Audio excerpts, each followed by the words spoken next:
Hello friends, आज આપણે જોઈશું પાર્ટ 6। કાલના વિડીયોમાં આપણે જોયું કે ડેસિમલને ફ્રેક્શનમાં કેવી રીતે કન્વર્ટ થાય। હવે આજે આપણે જોઈશું કે ફ્રેક્શનને સિમ્પલેસ્ટ ફોર્મમાં કેવી રીતે કન્વર્ટ થાય। સિમ્પલેસ્ટ ફોર્મ, હવે ઘણા બધાને આપણને નથી ખ્યાલ આવતો કે સિમ્પલેસ્ટ ફોર્મ એટલે શું। મેથ્સની ભાષામાં એને સિમ્પલેસ્ટ ફોર્મ કીધું છે, પણ સાદી ભાષામાં જોઈએ તો આને કહેવાશે કેન્સલેશન। ઓકે, એક આપણે સમ લઈએ। સપોઝ છે 35/10। હવે આને એમ કહે છે કે સિમ્પલેસ્ટ ફોર્મમાં કન્વર્ટ કરો, તો સિમ્પલેસ્ટ ફોર્મ એટલે તમારા મગજમાં રાખી દેવાનું કે કેન્સલેશન છે। કેન્સલેશન ઘણાને ડાયરેક્ટ પણ આવડતા હશે, જેને ડાયરેક્ટ નથી આવડતા તે લોકોએ કોઈ શરમ નહીં રાખવાની। ટેબલ આવડે છે તે પ્રમાણે કામ કરો। 35 તો 35 શેમાં આવશે? 5 7 ઝા 10 શેમાં આવશે? 5 2 ઝા 5 અને 5 કટ થઈ ગયા, તો આનો આન્સર આવી ગયો 7/2। થઈ ગયો દાખલો। 2 સેકન્ડ 3 સેકન્ડ નંબર 2 લઈ લઈએ।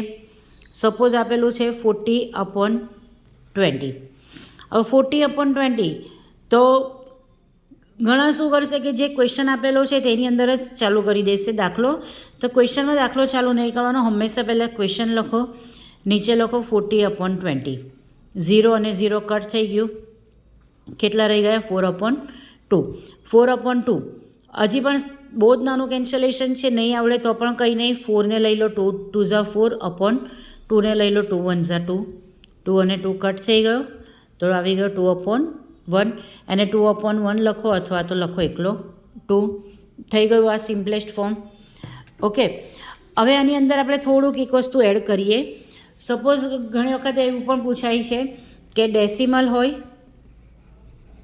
ડેસિમલને ફ્રેક્શનમાં પણ કન્વર્ટ કરો અને ડેસિમલને સિમ્પલેસ્ટ ફોર્મમાં પણ કન્વર્ટ કરો। બે વસ્તુ સાથે હોય તો કેવી રીતે થાય? સપોઝ આપણે એક સમ લઈએ, 0.004 લઈએ, આ ડેસિમલ। ઓકે, હવે એને આપણે ફ્રેક્શનમાં લખવાના છે, તો અહીંયા પહેલાં લખી કાઢો ફ્રેક્શનમાં લખી કાઢો તો 4/, હવે આપણને ખબર છે કે પોઈન્ટ પછી 3 0 છે એટલે આપણે મૂકી દીધું, એટલે આમ 1 માર્ક મળી ગયો। હવે નીચે કરી કાઢો સિમ્પલેસ્ટ ફોર્મ, તો સિમ્પલેસ્ટ ફોર્મમાં શું આવશે? તો પહેલાં લખી દો 4/1000। 4/1000 એને કેન્સલેશન, તો કેન્સલેશનમાં 4 આપણને ખબર છે 2 2 ઝા 4 આવશે। 1000 ને 2 વડે ડિવાઈડ કરીને જોઈ લો તો 2 × 2 આવશે 500। આ 2 અને આ 2 કટ થઈ ગયો, હવે આવ્યું 2/500। તો 2 તો એક જ ટેબલમાં આવવાનો છે, પોતાના જ ટેબલમાં।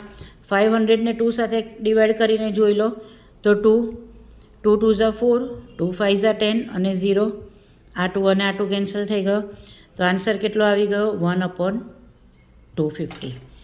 આ શું થઈ ગયું? ડેસિમલ, એને ફ્રેક્શનમાં કન્વર્ટ કર્યો, આટલું ખરું તો અહીંયા તમને 1 માર્ક મળી ગયો। સિમ્પલેસ્ટ ફોર્મ, આટલું ખરું તો અહીંયા તમને 1 માર્ક મળી ગયો, એટલે થઈ ગયો 2 માર્કનો સમ તમારો। તો ડેસિમલને ફ્રેક્શન અને સિમ્પલેસ્ટ ફોર્મમાં કેવી રીતે સિમ્પલ ટ્રીકથી આપણે જોયું। જો વિડીયો ગમે તો વિડીયોને લાઇક, શેર અને સબસ્ક્રાઈબ જરૂરથી કરજો। Thank you.